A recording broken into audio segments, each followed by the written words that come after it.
Selamat pagi dan selamat bergabung dalam live streaming Public Expose PT Adikarya Persero Tbk. Kami informasikan acara akan kami mulai dalam beberapa saat lagi. Kami mohon Bapak dan Ibu partisipan untuk bersedia menunggu dan tetap bergabung dalam live streaming ini. Perlu kami informasikan juga kepada seluruh partisipan yang telah bergabung untuk berkenan mengisi daftar hadir melalui link yang kami sampaikan di kolom chat dan melalui QR Code yang terdapat pada layar monitor Bapak dan Ibu sekalian.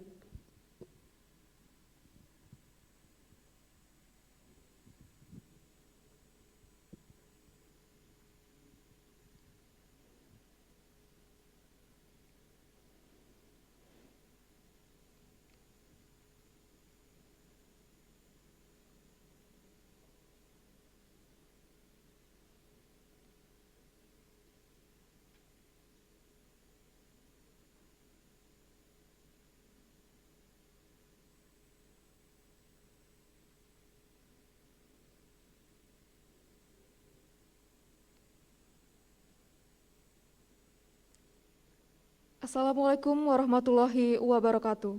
Salam sejahtera bagi kita semua. Semoga Allah Subhanahu wa Ta'ala selalu memberikan kesehatan, keselamatan, dan kemudahan bagi kita semua, terutama pada pagi hari ini. Selamat pagi dan selamat bergabung kepada Bapak dan Ibu pemegang saham, analis, rekan-rekan media, serta seluruh partisipan di acara Public Expose PT Adikarya Persero Tbk yang diadakan melalui Zoom dan YouTube Live pada hari ini. Saya juga ingin menyapa seluruh jajaran direksi PT Adikarya Persero Tbk yang telah hadir. Sebuah kehormatan bagi saya, Husnul Khotimah, untuk dapat menyapa seluruh partisipan Public Expose yang telah hadir hari ini. Bapak dan Ibu tamu undangan, serta seluruh partisipan Public Expose pada hari ini, perlu kami sampaikan bahwa acara pada hari ini dilaksanakan secara online atau virtual, dan seluruh tim yang hadir di lokasi sudah mendapatkan vaksinasi lengkap dan menjalankan tes swab antigen, dan tentunya menjalankan protokol kesehatan COVID-19 yang ketat untuk kelancaran bersama. Untuk memulai acara Public Expose pada hari ini, Rabu 17 November 2021, marilah kita bersama-sama menyanyikan lagu kebangsaan Indonesia Raya. Hadirin kami mohon untuk dapat mengambil sikap sempurna.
Terima kasih Bapak dan Ibu serta seluruh partisipan sekalian, kami persilahkan untuk dapat duduk kembali.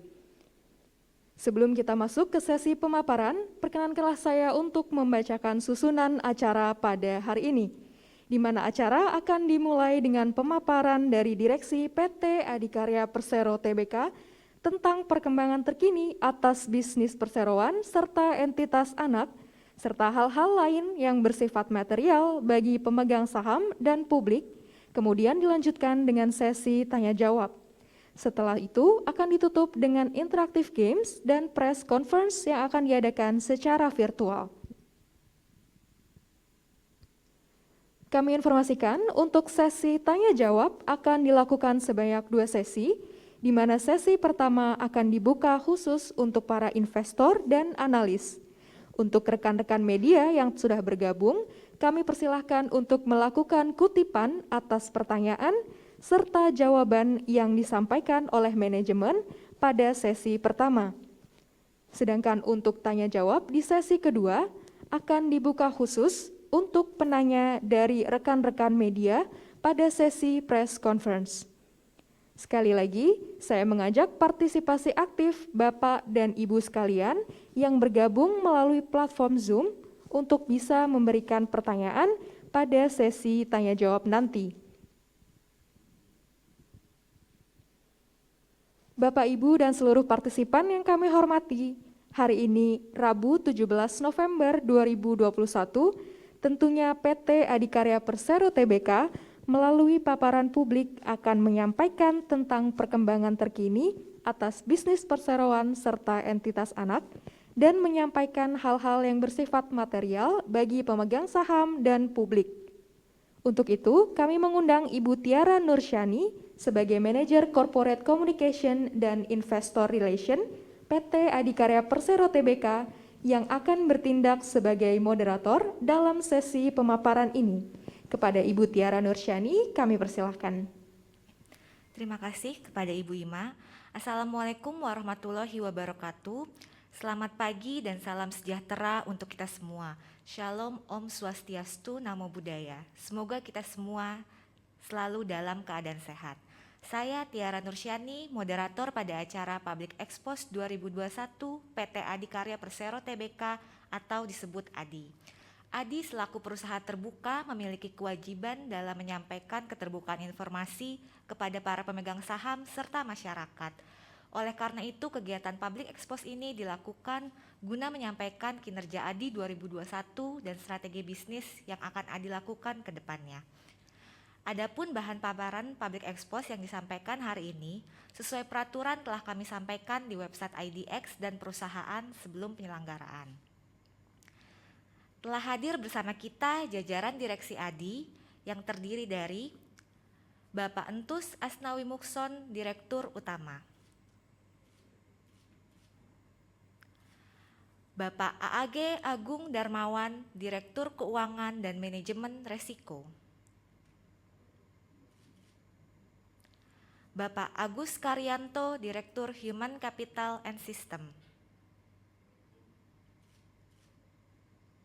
Bapak A. Suko Widikdo, Direktur Operasi 1,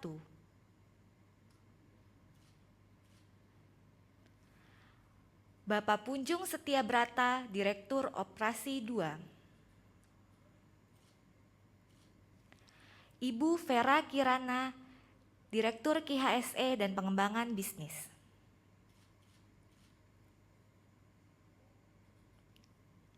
Selanjutnya saya persilahkan kepada direksi untuk memulai paparan materi publik yang akan diawali oleh Bapak Entus Asnawi selaku Direktur Utama. Kepada Bapak Entus dipersilahkan. Bismillahirrahmanirrahim. Terima kasih. Assalamualaikum warahmatullahi wabarakatuh. Selamat siang, salam sehat dan salam sejahtera untuk kita semuanya. Salam, Om Swastiastu, Namo Buddhaya.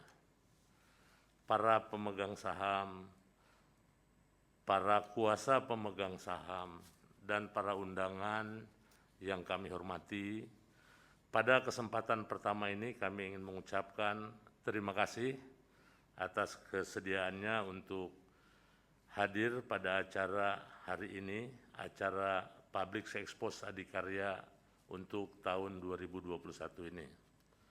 Dan juga kami ingin mengucapkan terima kasih kepada para investor, para pemegang saham, kuasa pemegang saham, Bapak Ibu analis, dan seluruh jajaran di pasar uang pasar modal atas kepercayaannya untuk tetap memegang, tetap mempercayai investasinya pada saham Adikarya Persero Terbuka. Bapak, Ibu, para hadirin yang saya muliakan, seperti kita tahu bahwa tahun 2021 ini kita ternyata masih menghadapi situasi pandemi yang luar biasa. Pada akhir tahun lalu, kami pada saat merencanakan kondisi tahun 2021 ini berharap bahwa pasca kita semuanya melakukan vaksinasi di tahun 2021 semester triwulan kedua, kita sudah mulai bisa memasuki kondisi bisnis yang new normal.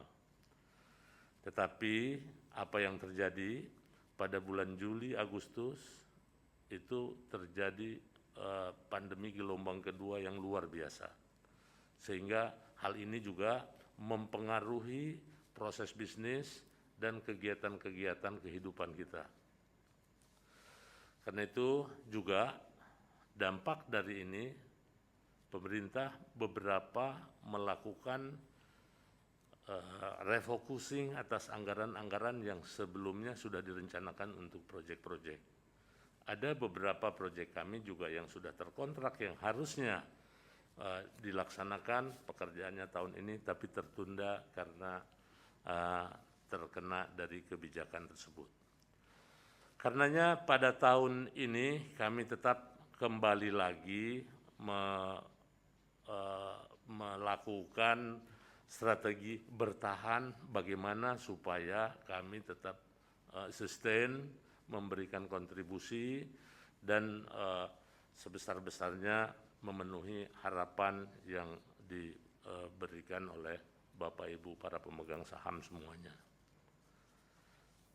Bapak Ibu para pemegang saham yang saya hormati, pada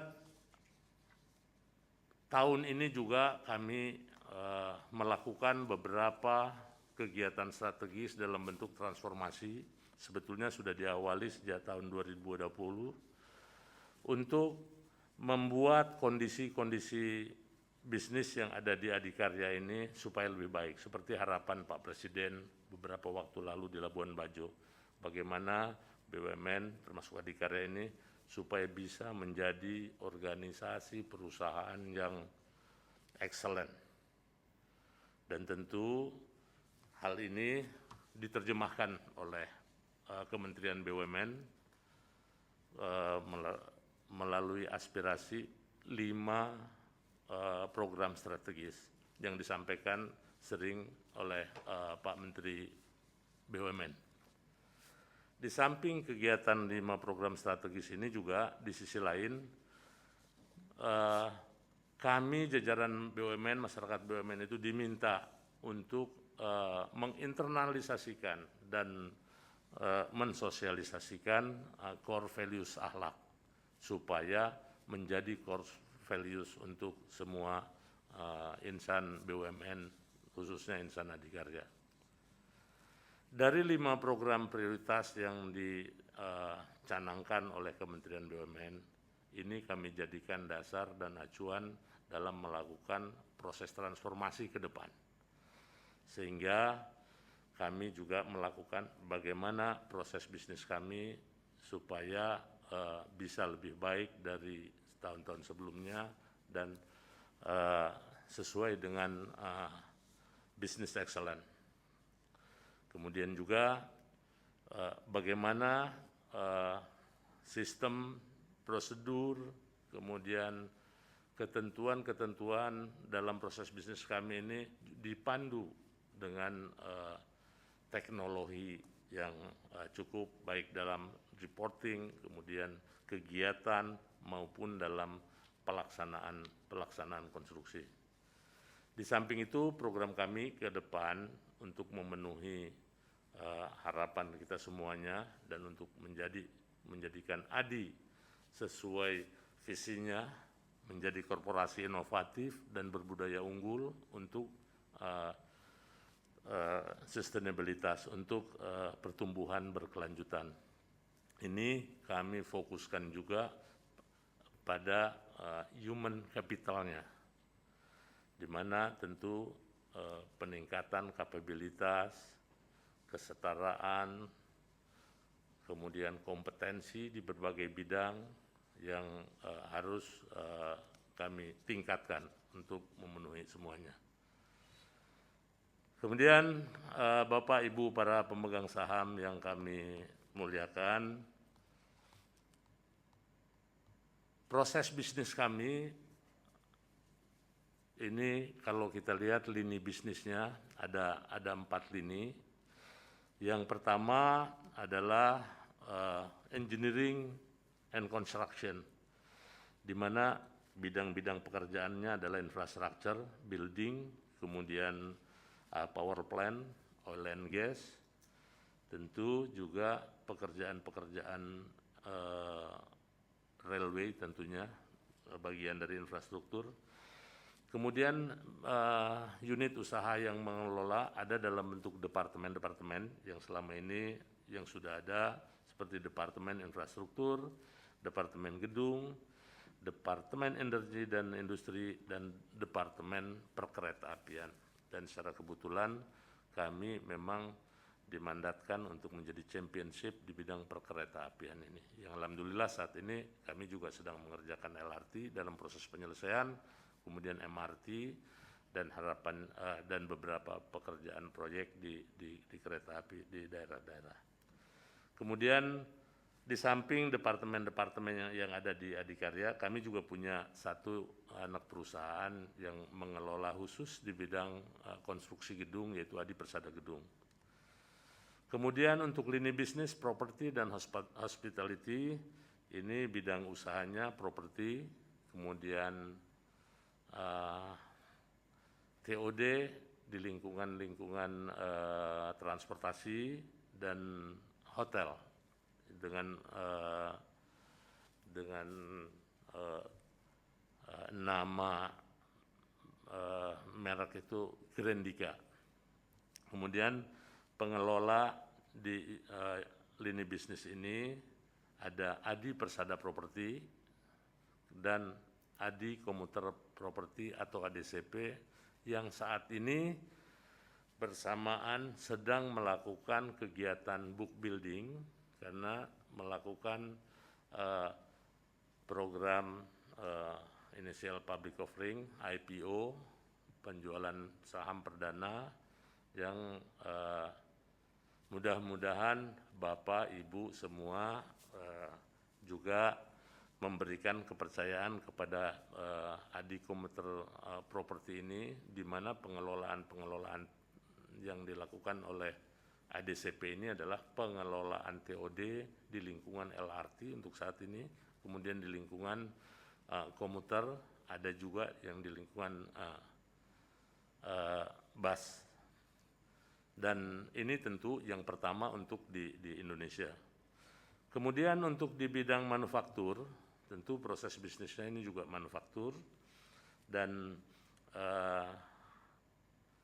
bidang usahanya juga terkait dengan induknya, yaitu konstruksi, tentu produk-produk precast. Dan organisasi yang menangani adalah Adi Persada Beton. Yang terakhir, yang keempat, lini bisnis investment and concession. Ini investasi, ada yang berjangka waktu tertentu, ada yang berjangka panjang. Dan bidang-bidang investasi Adikarya, ada bidang infrastruktur, kemudian ada pengelolaan air, ada pengelolaan limbah, dan ada lain-lainnya. Nah, dalam kebijakan kami untuk melakukan investasi ini, tentu kami mengukur kapasitas kami, mengukur juga kemampuan kami dalam melakukan investasi. Dan diarahkan pada dua hal untuk investasi Adikarya ini. Yang pertama, investasi yang bertujuan untuk mendapatkan nilai pekerjaan konstruksi atau feeding konstruksi. Nah, di dalam kebijakan di bagian investasi ini, kami sedapat-dapatnya ikut berinvestasi tidak terlalu besar, tapi kami bisa mendapatkan pekerjaan konstruksinya yang lebih besar. Kemudian investasi yang kedua dalam bentuk recurring, jadi yang harapannya ini bisa mendapatkan pendapatan tetap, dan ini yang akan lebih menjamin nantinya sustainabilitas Adikarya untuk kedepannya, seperti pengelolaan limbah dan pengelolaan air. Dan beberapa yang sudah kita lakukan untuk investasi ini, misalnya kami sudah membentuk BUJT di Jogja Solo, di Jogja Bawen, kemudian kami juga sudah membentuk BUP, Badan Usaha Pelaksana, untuk pekerjaan konsesi, itu di JA, Jalintim, Abipraya, kemudian juga ada Jalintim Riau yang dimiliki 100%, 99% oleh Adikarya. Kemudian di bidang air, kami ada Dumai Tirta Persada dan ada Peaya. Demikian untuk lini bisnis. Kemudian atas dasar strategi kami dalam pengelolaan keuangan, juga dalam kegiatan-kegiatan bisnis ini yang memang kita melakukan pola yang bertahan untuk menghadapi situasi yang seperti saat ini.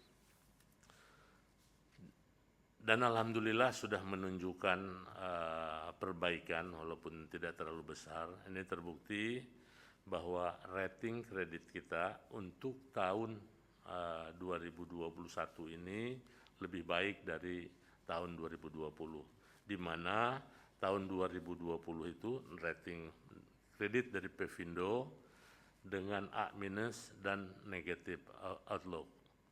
Dan sedangkan di tahun 2021 ini yang terakhir kita sudah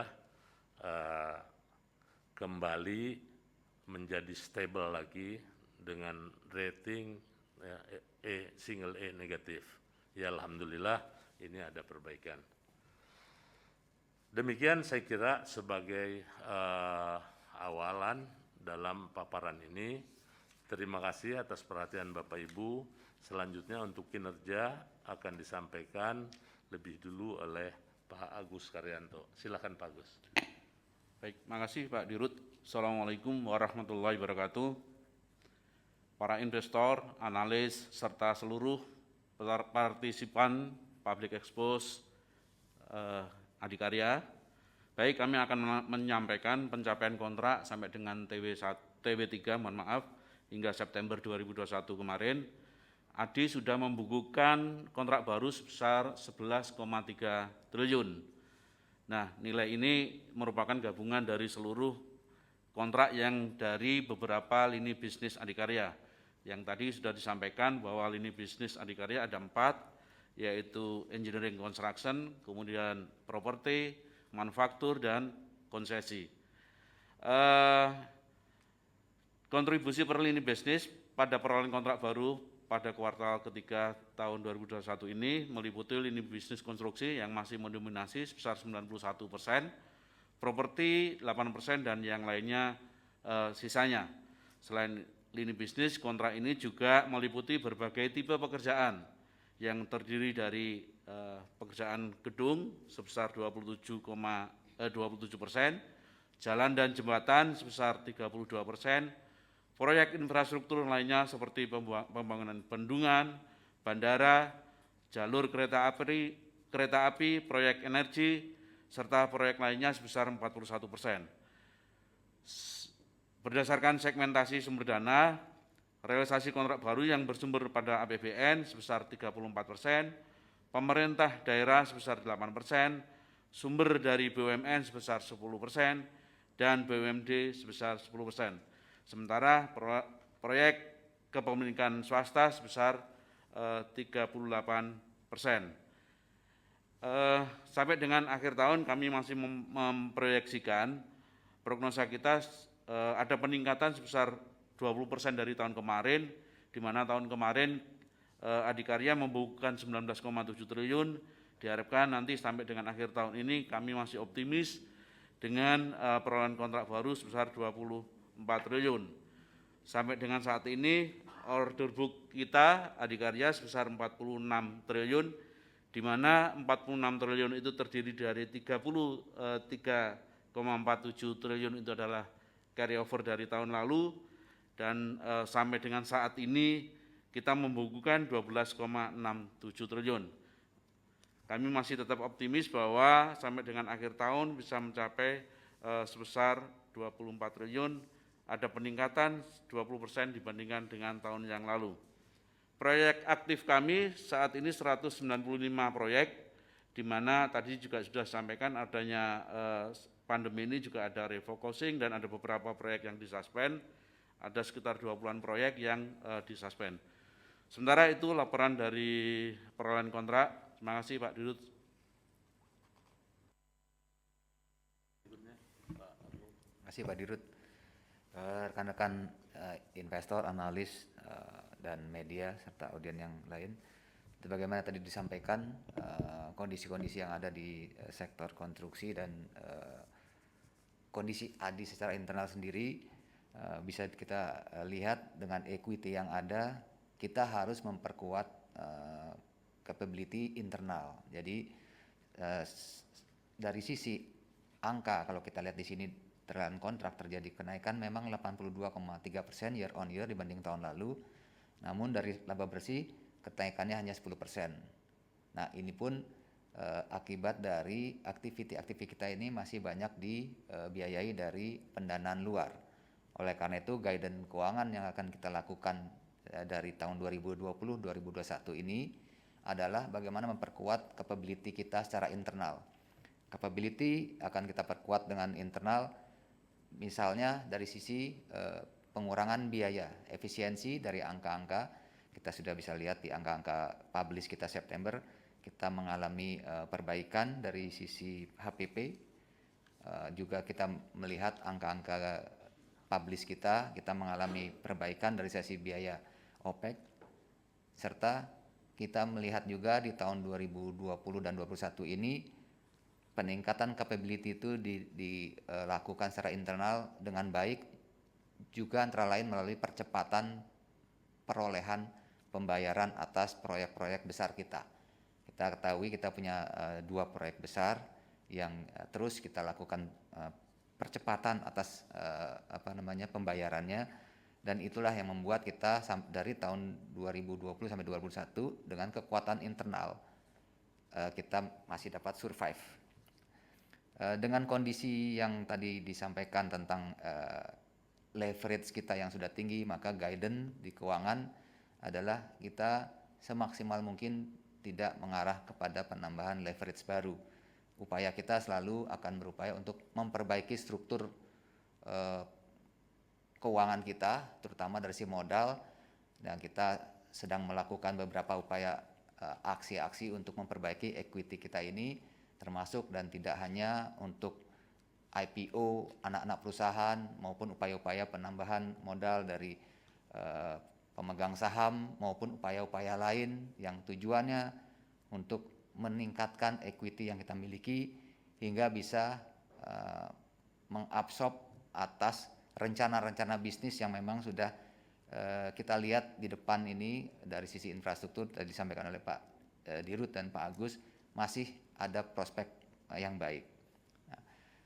Selain hal-hal tersebut juga dari sisi keuangan, lagi-lagi prudentiality ini kita akan tingkatkan terus, termasuk ketika ada kondisi yang tidak di dalam rencana kita, yaitu COVID gelombang 2, kita juga melakukan penyesuaian terhadap capek kita. Dari tahun lalu capek kita dengan September ini hanya sedikit mengalami peningkatan karena kita mulai melihat kembali timeline atas investasi-investasi, melihat kondisi yang ada. Harapan-harapan kami dengan sudah makin besarnya tingkat vaksinasi dan tingkat penurunan atas kondisi COVID ini, kami berharap memberikan gambaran-gambaran yang lebih baik lagi untuk tahun sisa bulan sampai dengan Desember ini dan untuk tahun-tahun ke depan.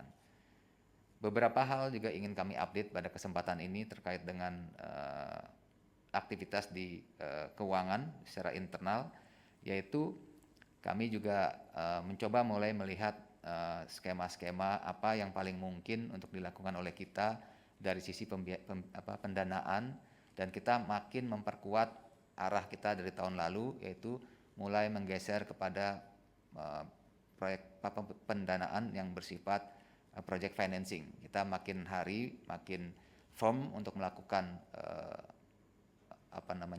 perbaikan atas struktur pendanaan kita, mengarah ke project financing, meningkatkan equity dalam rangka untuk tetap membuat fondasi yang kuat untuk tumbuh secara berkelanjutan. Mungkin sedikit yang kami sampaikan dari sisi keuangan, demikian. Terima kasih Pak Dirut.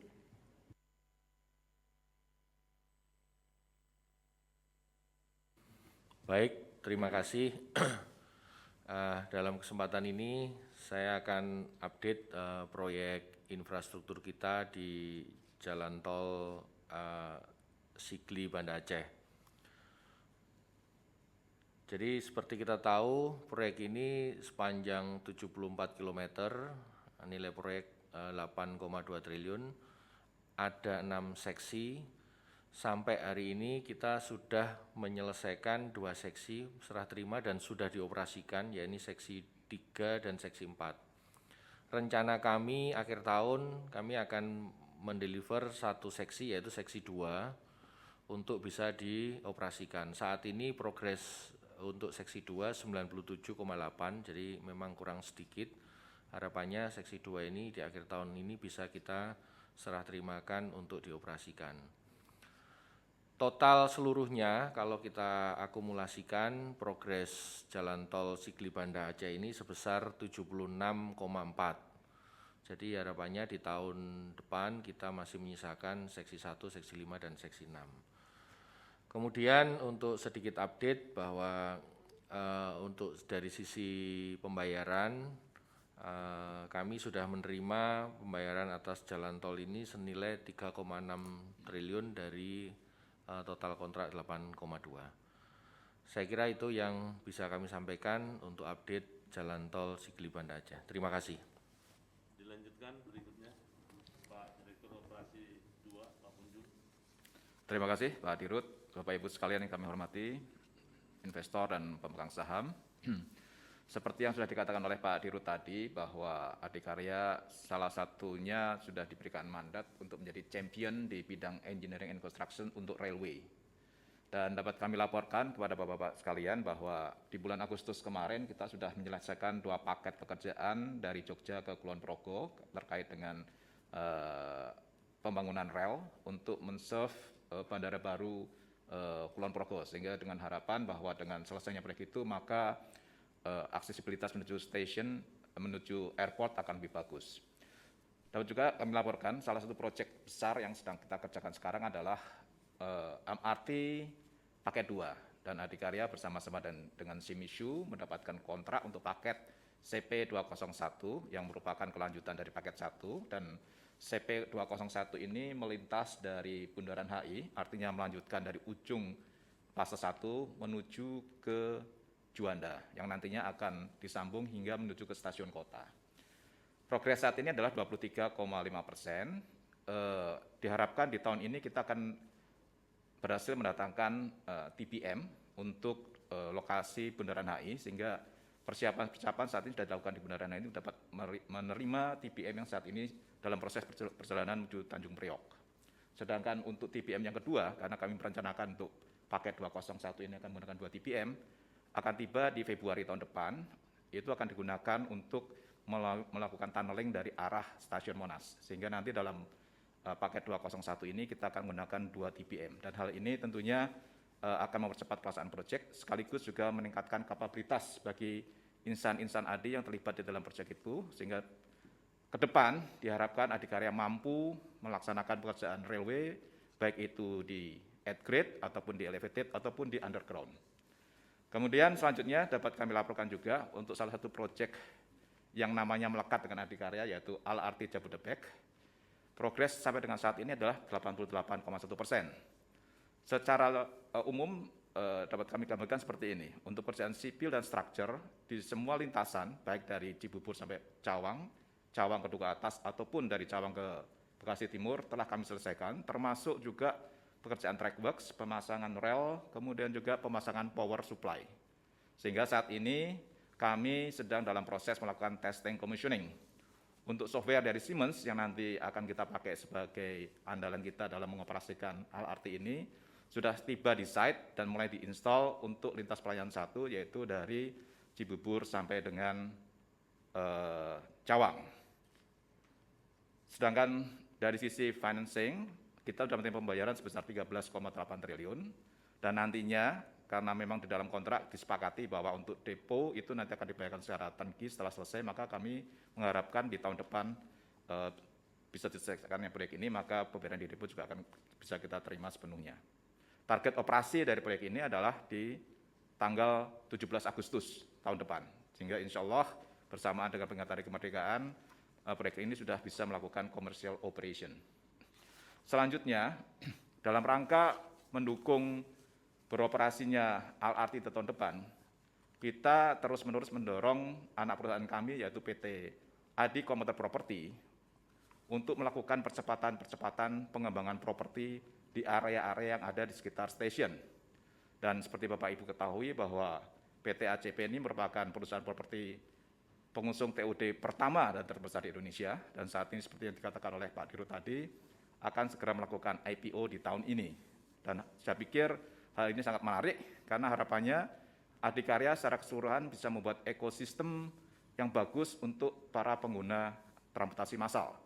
Sehingga pada saat tahun depan LRT dioperasikan, problematik terbesar yang dihadapi pengguna transportasi massal yaitu mahalnya first mile ataupun last mile, yaitu dari rumah menuju ke stasiun, dari stasiun menuju kerja, itu dapat dieliminir dengan adanya konsep LRT City yang diusung oleh teman-teman dari Adi Komuter Property. Artinya tidak perlu lagi dikeluarkan biaya yang besar untuk menggunakan angkutan massal, baik dari rumah menuju ke stasiun maupun dari stasiun menuju ke tempat kerja. Sehingga fully hanya membutuhkan ongkos tiket penggunaan LRT itu sendiri. Jadi ini merupakan suatu konsep yang menarik, sehingga kami mendorong anak perusahaan kami untuk segera memacu perkembangan dan pertumbuhan penyelesaian apartemen ataupun fasilitas lainnya, supaya pada saat LRT beroperasi, ekosistemnya juga sudah terbentuk.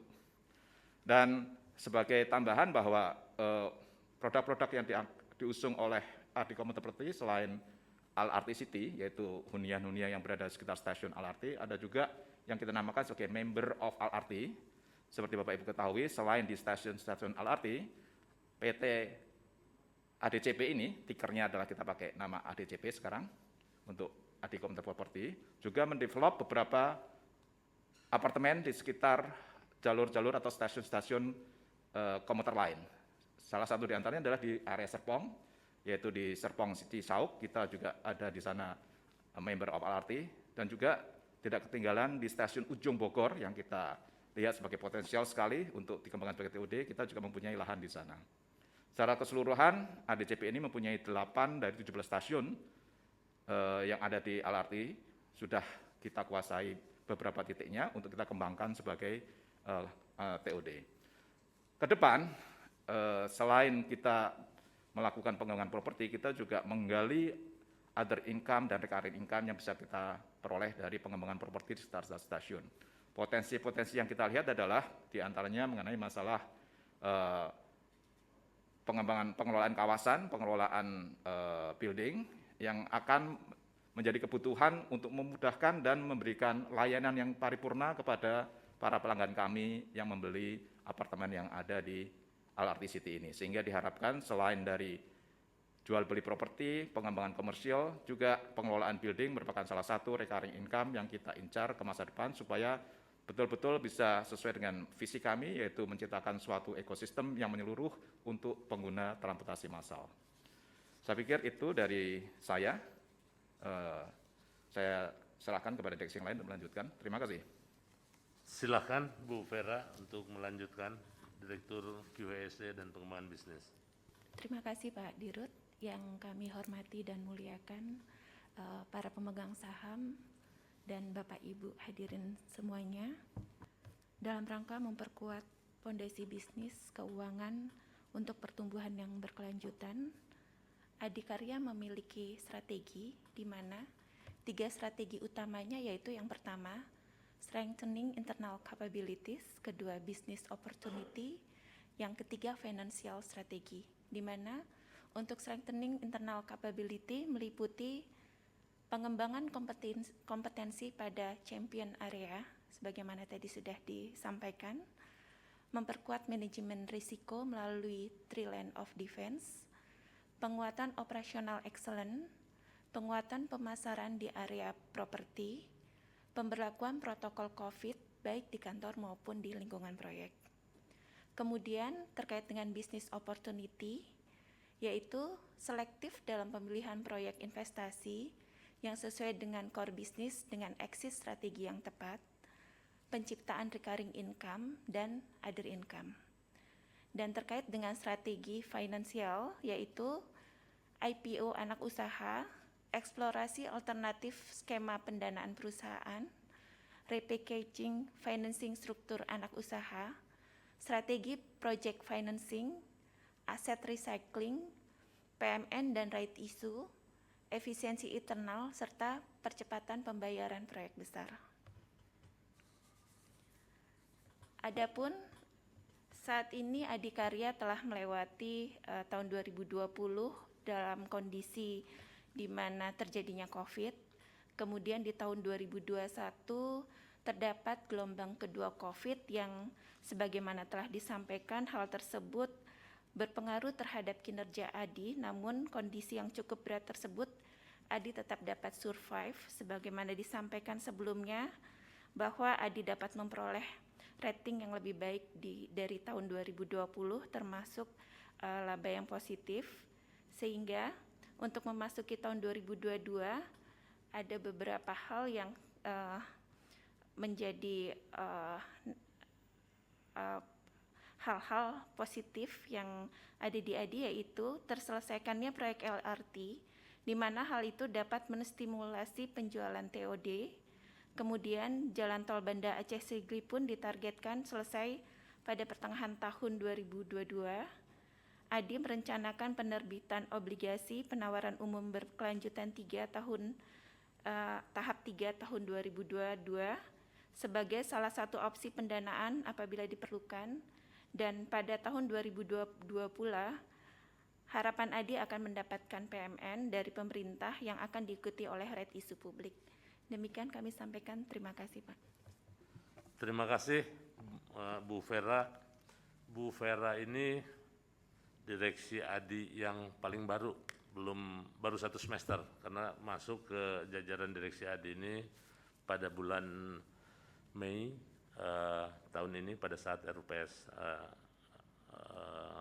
tahunan bulan Mei lalu. Dan sebelumnya adalah Direktur Utama PT Jasa Marga Elevated Jakarta Cikampek ya. Dan sebelumnya lagi di pengembangan bisnis di Jasa Marga. Jadi masih sesuai rate-nya. Baik, Bapak, Ibu, para pemegang saham, para investor, dan para undangan semuanya yang kami hormati, demikian tadi apa yang kami sampaikan secara keseluruhan, dan kami simpulkan semoga akhir tahun ini kita bisa menyelesaikan dengan baik, sekalipun dengan penuh tantangan yang luar biasa. Kemudian sebagai gambaran di tahun depan saya kira ekses dari COVID ini masih ada, sehingga barangkali new normal, kemudian protokol kesehatan juga masih harus tetap kita terapkan di tahun depan ini. Dan di tahun depan itu 2 proyek besar kami selesai, yang seperti tadi disampaikan oleh Direktur Operasi 1 dan Direktur Operasi 2, yaitu proyek tol Banda Aceh Sigli yang nilainya 8,2 dan LRT. Dan ini adalah juga bekal kami, karena sampai dengan saat ini seperti tadi disampaikan bahwa pembayaran dari kedua proyek ini untuk Banda Aceh Sigli 3,6, harapannya akhir tahun ini ada tambahan kira-kira 1,5 triliun pembayaran, sehingga nanti sisanya kurang lebih 3 triliun di tahun depan. Kemudian dari LRT juga kebetulan dari struktur pembiayaannya LRT ini dari 23,3 triliun sebesar 4,2 itu sifat pembayarannya turnkey, harus menunggu dulu selesai. Ini untuk pekerjaan depo dan sebagian stasiun. Dan dengan selesainya pekerjaan-pekerjaan yang menjadi skup adikarya dan kereta LRT ini bisa beroperasi, harapannya semua sisa pembayaran untuk kita juga bisa diselesaikan, di mana sampai saat ini kita sudah menerima 13,8 dan harapannya di akhir tahun ini juga masih ada sisa pembayaran 1,5 triliunan kurang lebih, dan sisanya dari 23 dikurangi 15 itu adalah bekal kita untuk tahun depan. Memang tahun depan kami harus melakukan juga menyelesaikan tantangan lainnya, itu dalam bentuk merestructure hutang jatuh tempo dari obligasi yang kami miliki sebesar kurang lebih 4 triliun. Dan di tahun depan ini beberapa proyek besar juga sudah menanti untuk kita selesaikan. Untuk perkuatan equity yang kebetulan ya saat ini equity adikarya ini masih sangat terbatas dibandingkan dengan yang lainnya. Ini salah satu upayanya yang sedang kami lakukan akhir tahun ini untuk mengembangkan ADCP, anak perusahaan, sehubungan dengan selesainya pekerjaan LRT. Ini kami dorong untuk melakukan penawaran umum, sehingga nanti ada kekuatan tambahan equity untuk mengembangkan ADCP untuk bisa lebih memberikan pelayanan lebih baik lagi. Di samping untuk adikarya ini adalah tambahan untuk equity. Selain itu kami merencanakan insya Allah bisa dicapai pada tahun depan itu ada tambahan PMN sebesar 1,976 triliun, 1,9, dan ini penggunaannya untuk penyertaan modal di beberapa proyek-proyek investasi kita seperti Solo Jogja, Jogja Bawen, dan Karian. Dan sisa dari dana right isunya ini akan kami gunakan untuk ya sebagian untuk modal kerja, sebagiannya juga untuk tambahan-tambahan penyertaan investasi di proyek-proyek yang kami miliki. Demikian Bapak, Ibu, para pemegang saham, update kami yang terakhir. Semoga apa-apa yang kami rencanakan ini dapat diwujudkan, tentu dengan dukungan Bapak, Ibu, dan para hadirin semuanya. Saya cukupkan paparan dari kami.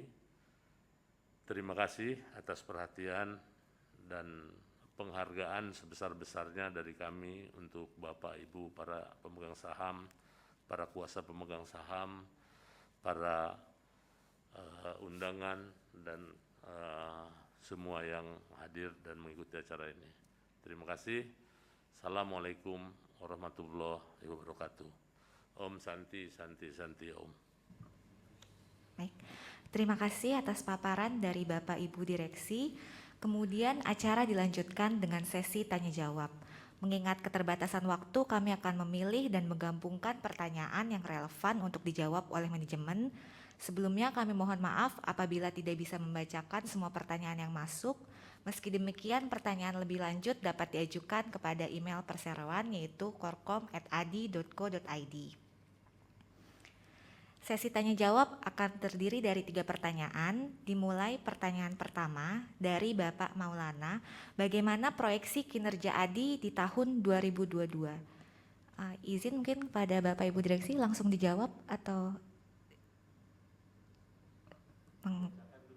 Oke, pertanyaan kedua Pak. Tadi pertama proyeksi kinerja ADI di tahun 2022. Pertanyaan kedua, mengingat ADI adalah champion dalam bidang kereta, apa saja proyek kereta api yang akan dikerjakan ADI dalam 3 tahun mendatang dan berapa estimasi nilai kontraknya? Dari Bapak Andreas. Pertanyaan ketiga dari Bapak Denny Dwi, izin bertanya perkembangan SWF terhadap sektor konstruksi, terkhusus pengaruh terhadap ADI bagaimana untuk kedepannya? Baik.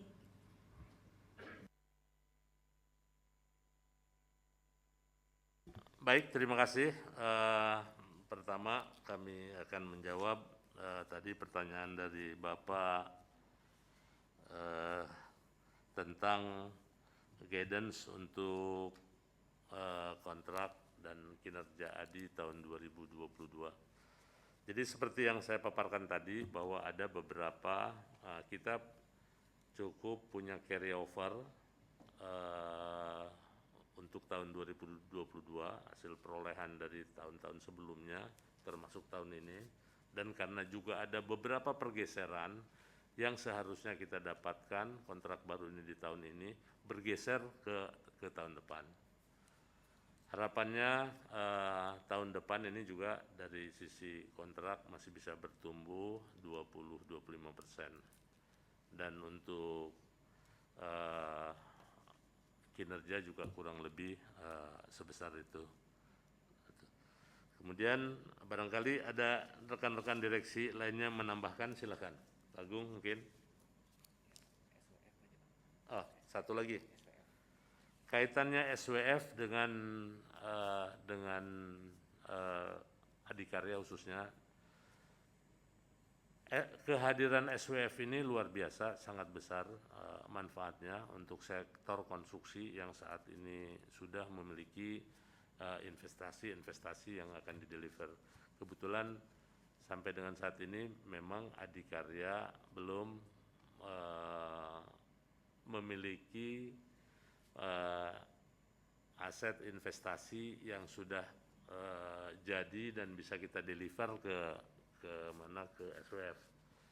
Tapi kemungkinan kami juga akan memanfaatkan SWF, mengingat SWF ini juga bukan hanya yang sifatnya investasi, juga bisa juga memberikan funding untuk proyek-proyek yang berjalan.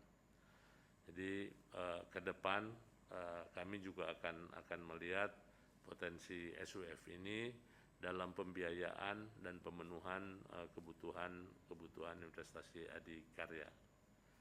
Demikian yang saya sampaikan. Kemudian barangkali ada tambahan terkait dengan championship, Pak Punjung mungkin bisa disampaikan. Terima kasih Pak Dirut. Jadi berbekal dari knowledge dan lesson learned yang kita punyai dalam pengerjaan design and build untuk pekerjaan LRT Jabodebek, di mana di situ melingkupi keseluruhan scope, yaitu pekerjaan civil, structure, architecture, juga pekerjaan track work, serta juga railway system, artinya seluruh paket itu didesain dan dikerjakan Adikarya, maka Adikarya diberikan mandat untuk menjadi champion di bidang railway. Nah, menarik pertanyaan tadi, untuk ke depan seperti apa? Dari perencanaan kami, kita melihat ada beberapa proyek yang akan kita sasar. Tentunya pertama adalah proyek-proyek reguler APBN dari Kementerian Perhubungan. akan tetap menjadi target kami. Seperti yang kami sampaikan tadi bahwa tahun ini di bulan Agustus kemarin kita sudah bisa mendeliver 2 paket pekerjaan yang itu merupakan proyek KPPN, yaitu dari jalur kereta api menuju ke Bandara Baru Kulon Progo. Sedangkan yang lainnya adalah tentunya kita juga melihat ada opportunity market yang sedang kita gali terus, yaitu kelanjutan dari MRT 201. Jadi saat ini kita melihat opportunity untuk ke MRT 202, itu adalah salah satu target market kami. Di samping juga ada beberapa paket dari MRT yang juga menjadi sasaran kami seperti MRT East West.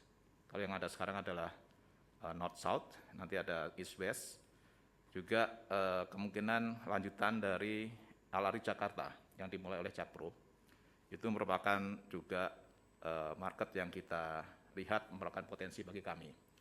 Di samping itu juga sebagai informasi awal dapat kami sampaikan bahwa kami sudah mengikuti tender juga di Filipina, di mana Ministry of Transportation dari Filipina sedang mendevelop jalur komuter dari Manila ke Calamba dengan menggunakan dana dari ADB, dan saat ini kami mengikuti tender di sana dan ada 2 paket yang sudah kami sebagai terendah, kami menunggu proses selanjutnya. Mudah-mudahan ini bisa kita kapitalisir menjadi perolehan kontrak baru kami, sekaligus juga sebagai lahan untuk meningkatkan kembali kompetensi kami di bidang perkeretaapian. Jadi kira-kira itu yang dapat saya sampaikan mengenai masalah prospek market untuk pekerjaan kereta api yang akan kita asar baik di domestik maupun di regional. Terima kasih. Ya, saya kira itu paparan dari kami, tambahan dari saya. Memang salah satu strategi kita melangkah ke regional, jadi regional saja di lingkungan Asia Tenggara dulu, karena masih kebutuhan untuk kereta api juga masih cukup besar di situ. Sementara kalau kita lihat potensi-potensi yang ada di dalam negeri ini untuk perkeretaapian juga masih terbatas anggarannya. Dan kalau misalnya memang ada di regional, baik kita memang akan melangkah ke regional dengan bekal pengalaman yang ada yang kita miliki untuk menyelesaikan pekerjaan-pekerjaan di perkeretaapian. Alhamdulillah kita dapat undangan, artinya kemampuan kita, kemampuan Adikarya untuk mengerjakan proyek-proyek railway ini juga sudah diakui. Paling tidak sekarang ini yang mengundang kita PRN, Philippine Railway National. Demikian saya kira yang bisa sampaikan. Baik, terima kasih kepada Bapak Ibu Direksi. Dengan demikian selesai sudah paparan Public Expos 2021 ADI oleh Direksi. Kami mengucapkan terima kasih sebanyak-banyaknya atas penjelasan dari Bapak Ibu Direksi dan juga partisipasi dari Bapak Ibu seluruh peserta Public Expos pada hari ini. Selanjutnya acara akan diserahkan kembali kepada MC untuk acara berikutnya. Kepada Mbak Ima dipersilakan. Baik, terima kasih Ibu Tiara Nursyani. Itulah tadi paparan publik dari Direksi PT Adikarya Persero Tbk tentang perkembangan terkini atas bisnis perseroan dan entitas anak, serta hal-hal lain yang bersifat material bagi pemegang saham dan publik. Berikutnya adalah sesi interaktif game yang dapat diikuti seluruh partisipan yang hadir pada Public Expos PT Adikarya Persero Tbk hari ini.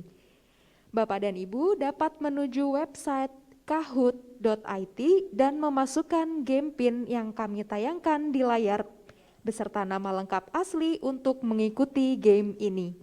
Bagi partisipan yang beruntung di akhir game akan mendapatkan official merchandise dari ADI. Pastikan Bapak dan Ibu partisipan telah melakukan absensi di awal acara untuk memudahkan konfirmasi panitia.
Kami masih menunggu partisipasi Bapak Ibu sekalian untuk mengikuti interaktif game di sesi ini. Bagi partisipan yang nantinya beruntung akan mendapatkan official merchandise dari ADI. Pastikan Bapak Ibu partisipan telah melakukan absensi di awal acara dan memasukkan nama asli untuk mengikuti sesi interaktif game yang akan diselenggarakan sesaat lagi.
Baik, kita akan mulai sesi interaktif game kali ini. Bapak Ibu dapat menjawab pertanyaan yang muncul yang dapat Bapak Ibu lihat di layar masing-masing.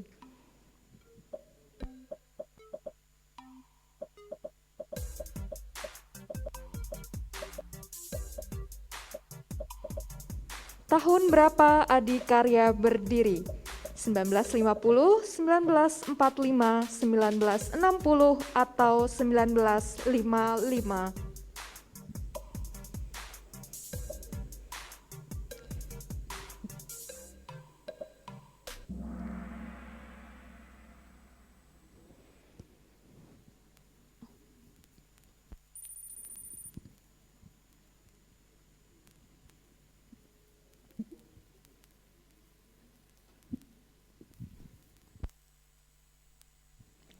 Pertanyaan kedua, manakah di antara anak usaha ADI berikut ini yang sedang dalam proses initial public offering? ADI Persada Property, ADI Commuter Property, ADI Persada Gedung, atau ADI Persada Beton?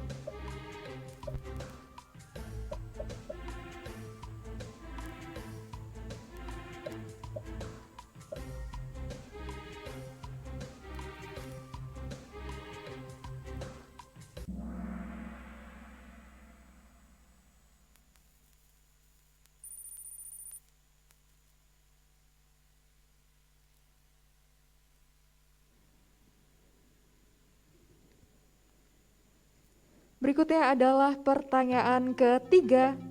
Berapakah nilai total pencapaian kontrak baru ADI per September 2021?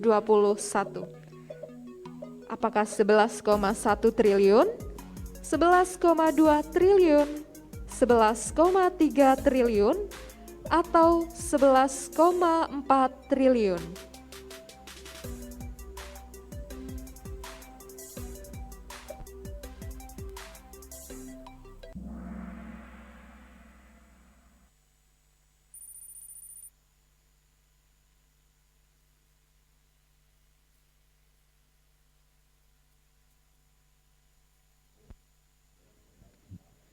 Berikutnya adalah pertanyaan keempat.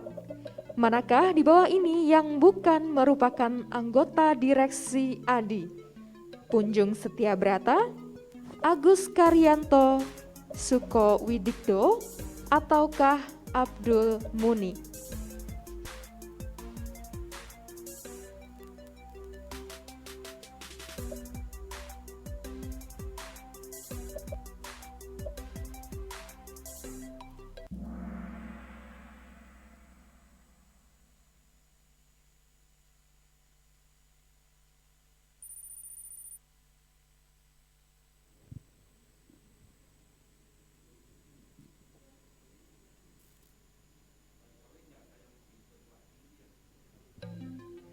Pertanyaan terakhir, ada berapa total properti di jalur LRT yang sedang dikembangkan oleh ADCP? Apakah 8, 11, 14, ataukah 17?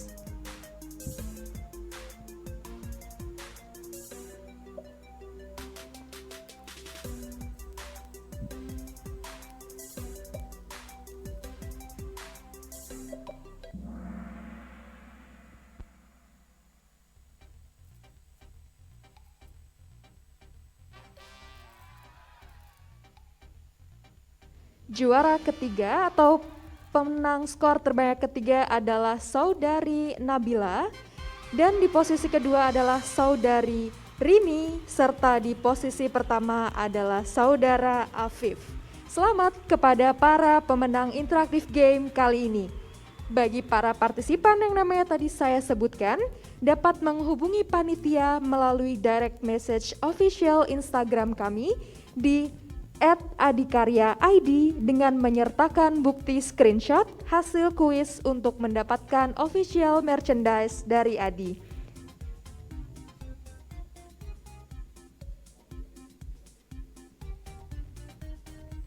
Demikianlah tadi rangkaian acara Public Expose PT Adikarya Persero Tbk. Semoga apa yang telah disampaikan oleh Direksi Adi dapat memberikan informasi dan juga manfaat, serta memberikan gambaran bagi publik mengenai perkembangan bisnis di Adi. Saya juga menginformasikan untuk rekan-rekan media yang sudah bergabung dalam Zoom, kami persilahkan untuk dapat menunggu sejenak. Sesi press conference akan kami mulai setelah penutupan acara. Saya Husnul Khotimah atas nama PT Adikarya Persero mengucapkan terima kasih atas kehadiran serta partisipasi Bapak Ibu sekalian, pemegang saham, analis, serta tamu undangan yang telah hadir melalui Zoom ataupun YouTube Live pada acara Public Expose PT Adikarya Persero Tbk hari ini.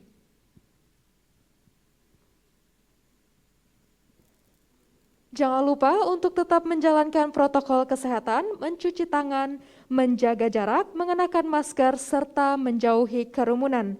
Akhir kata, saya undur diri dan memohon maaf apabila ada kekurangan baik yang disengaja maupun tidak. Sampai jumpa di event-event Adi berikutnya. Wassalamualaikum warahmatullahi wabarakatuh. Untuk rekan media, kami mohon dapat menunggu sejenak. Acara press conference akan kami mulai sesaat lagi. Terima kasih.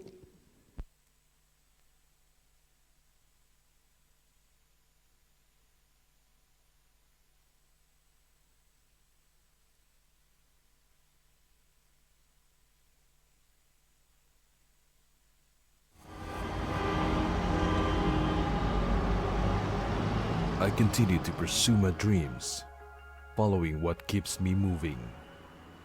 Move precisely and quickly. But all that would not have happened without her and them.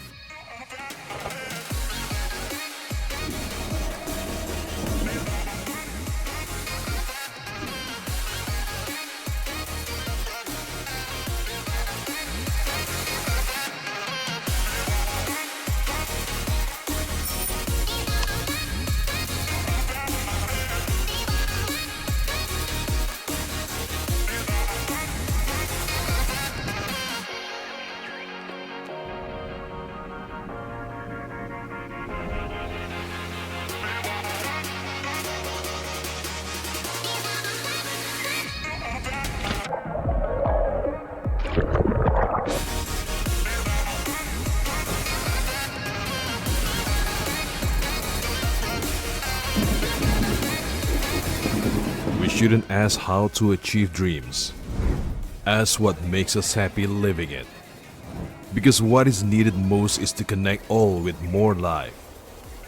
Your life will be easier when you live in LRT City. LRT City, connecting life.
Assalamualaikum warahmatullahi wabarakatuh. Selamat siang dan salam sejahtera untuk kita semua. Selamat datang kepada seluruh rekan media yang telah hadir pada platform Zoom dan YouTube yang telah kami sediakan sejak pagi hari tadi. Terima kasih atas kehadirannya. Saya Tafani Rahma yang akan memandu kegiatan press conference dari kegiatan Public Expose 2021 dari PT Adhikarya Persero Tbk. Selanjutnya, karena terbatasnya waktu, kami informasikan bahwa tidak semua pertanyaan akan kami jawab, sehingga akan kami pilih pertanyaan terbaik yang memang menyangkut dari seluruh pertanyaan yang ada. Untuk sesi kali ini kami pilih 3 pertanyaan yang telah kami kumpulkan.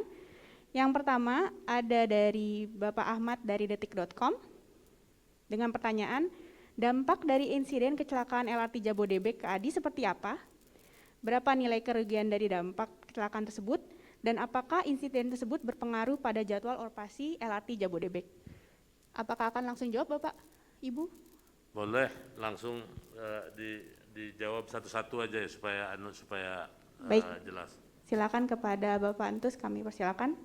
Baik, saya kira untuk pertanyaan ini sebetulnya dari insiden kereta api kemarin ini ada sisi lain sebetulnya kalau untuk Adhikarya ini positif, karena kita bisa menjadi tahu dan membuktikan bahwa LSIP yang kita bangun, USIP yang kita bangun, yang sebagai girder untuk LRT ini mampu menahan dari benturan kereta api. Itu yang pertama. Yang kedua, LRB yang dipasang sebagai penopang dari USIP yang ditempelkan di atas pier ini juga ternyata memberikan peran meredam yang sangat baik sehingga tidak menimbulkan konsekuensi negatif dari ini. Memang ada di bagian tengah yang harus kita perbaiki. Saya kira mungkin untuk lengkapnya detail penjelasan ini Direktur Operasi 2 akan menyampaikan detailnya. Terima kasih. Ya, terima kasih Pak Dirut. Kalau kita bicara masalah eksiden kemarin, pada prinsipnya kita menunggu hasil dari KNKT ya, penyebabnya dan sebagainya. Tetapi seperti yang sudah diketahui oleh mass media dari Inka sudah mengeluarkan press release dan statement. Saya pikir itu mewakili apa yang terjadi pada waktu itu. Intinya bahwa eksiden ini menyebabkan ada 4 kereta yang kita minta dipulangkan ke Madiun, 4 rangkaian dari total 31 untuk dapat dilakukan perbaikan secara menyeluruh di workshop Inka di Madiun. Nah, bagaimana dampaknya kepada penyelesaian proyek ini? Yang pertama adalah secara operasional sebetulnya kita membutuhkan 27 kereta saja. Jadi yang 4 itu diantaranya adalah untuk cadangan manakala terjadi kerusakan atas 27 kereta itu, 27 rangkaian. Sehingga saat ini kita sedang melakukan persiapan untuk penyelesaian testing commissioning terhadap sisa kereta yang belum tersertifikasi. Masih ada sekitar 4 kereta dari total 27 yang akan segera kita selesaikan sambil menunggu izin dari Direktorat Keselamatan untuk bisa melakukan testing itu sendiri. Kemudian impact-nya kepada penyelesaian pekerjaan seperti yang dikatakan oleh Pak Dirut tadi, karena impact-nya di sisi pekerjaan civil and structure itu relatively minor karena USIP-nya juga utuh, kemudian trackworks-nya utuh, yang harus kami perbaiki adalah third rail-nya. Saya pikir tidak akan berimpak pada proyek ini secara jangka panjang. Kemudian yang kedua mengenai masalah testing-nya sendiri, seperti saya katakan tadi, kita tetap meneruskan testing untuk 27 kereta yang ada di lokasi. Karena memang nantinya setelah perbaikan atas 4 kereta selesai di Inka, maka akan dilakukan injecting ke proyek ini melalui area depo, sehingga pekerjaan integrasi tetap akan bisa kita lakukan untuk penyelesaian proyek ini. Sementara ini kami masih menunggu izin dari Direktur Keselamatan untuk bisa melakukan pergerakan kembali atas kereta-kereta yang sudah kita siapkan. Sebagai tambahan informasi bahwa untuk lintas pelayanan sendiri kita sudah siapkan sampai dengan Pancoran, sehingga apabila nanti izin sudah dikeluarkan, maka kami akan memindahkan beberapa kereta menuju ke area Pancoran untuk meneruskan testing juga di area Pancoran. Jadi dari Cawang sampai Pancoran saat ini belum ada keretanya, sudah kita siapkan untuk menampung kereta-kereta yang saat ini berada di lintas pelayanan 1. Kira-kira itu penjelasan tambahan dari saya. Terima kasih. Baik, terima kasih kepada Bapak Antus dan Bapak Punjung atas penjelasan jawabannya. Pertanyaan berikutnya dari Bapak Gorfur, Investor Daily. Terdapat 2 pertanyaan. Yang pertama, berapa raihan kontrak hingga Oktober dan dari mana saja sumbernya? Lalu yang kedua, apabila dibandingkan dengan tahun lalu, apakah meningkat atau menurun? Terima kasih kepada Bapak Ibu Direksi, kami silakan. Untuk kinerja pemasaran, barangkali Pak Agus silakan Pak. Baik, terima kasih Pak Dirut. Tadi pertanyaan pertama, berapa raihan kontrak sampai dengan akhir Oktober, nilainya 12,67 triliun, di mana 16,7 triliun itu terdiri dari infrastruktur, itu 5,5 triliun, kemudian untuk proyek-proyek gedung 3,3 triliun, kemudian untuk properti hampir 1 triliun, itu properti terdiri dari APP dan ACP, kemudian untuk manufaktur di APB itu 400 sekian miliar, dan EI itu dominan di smelter itu 1,8 triliun. Itu kira-kira penjelasannya dari 12,6 triliun sampai dengan akhir Oktober. Kemudian yang pertanyaan yang kedua tadi apa? Naik atau turun? Ya, kalau dibandingkan dengan realisasi Oktober 2020 itu naik cukup signifikan 68%, karena di realisasi 2020 Oktober itu 7,5 triliun. Sedangkan saat ini kita sudah mencatatkan 12,6 triliun. Terima kasih Pak Dirut, saya rasa gitu. Baik, terima kasih Bapak Agus atas penjelasannya. Pertanyaan ketiga didapatkan dari Bapak Fajar dari Tempo. Pertanyaan pertama terkait update divestasi tol-tol Adikarya sejauh mana? Lalu tol Sigli Aceh juga termasuk rencana divestasi atau tidak? Yang kedua, sejauh mana progres rencana LRT Cibubur Bogor dan apakah masih masuk rencana bisnis ADI di tahun depan? Untuk Bapak Ibu Direksi kami persilakan. Oke, terima kasih pertanyaannya. Yang pertama untuk program divestasi, divestasi ADI untuk di tol, sampai dengan saat ini kita belum memiliki tol yang sudah jadi. Jadi beberapa investasi yang baru mau kita masuki adalah di Jogja Solo, Jogja Bawen. Dan nanti ada beberapa di berikutnya di mana kita sebagai pemerakarsa terlibat dalam pemerakarsaan, dan nanti pada saatnya akan kita informasikan. Kemudian dengan begitu sebetulnya tol-tol yang sekarang kita kerjakan ini sebagai kontraktor saja, seperti yang di Banda Aceh, tol Banda Aceh Sigli kita 100% kontraktor. Jadi menerima jasa untuk pelaksanaan pembangunan itu. Juga misalnya di dalam kota, kemudian kemarin beberapa tol misalnya di Jawa Tengah ya untuk Solo Kertosono, kemudian di Semarang dan lain sebagainya. Kemudian yang kedua mengenai LRT tahap 2. LRT tahap 2 ini memang dalam penugasan termasuk dalam rangkaian penugasan yang kami terima melalui Perpres yang terbit yang sudah diterbitkan. Hanya memang untuk melanjutkan ini kita juga perlu mencari sumber pembiayaan dan lain sebagainya. Dan saya kira mungkin Pak Punjung ada tambahan penjelasan tentang LRT, Pak. Silakan. Terima kasih Pak Dirut dan dari Tempo mengenai masalah LRT dari Cibubur Bogor. Jadi benar sekali seperti yang dikatakan Pak Dirut tadi bahwa di dalam Perpres penugasan kepada Adikarya selaku kontraktor untuk LRT Jabodebek ini ada 6 lintas pelayanan, di mana saat ini kita baru mengerjakan 3 dari 6 lintas pelayanan tersebut. Yang sedang kita kerjakan adalah dari Cibubur Cawang, Cawang Duku Atas, dan Cawang Bekasi Timur. Sedangkan sisa 3 lagi sesuai dengan penugasan seperti yang disampaikan oleh Pak Dirut tadi adalah diantaranya Cibubur Bogor, kemudian Duku Atas ke arah Palmerah dan Senayan, kemudian Palmerah ke Grogol.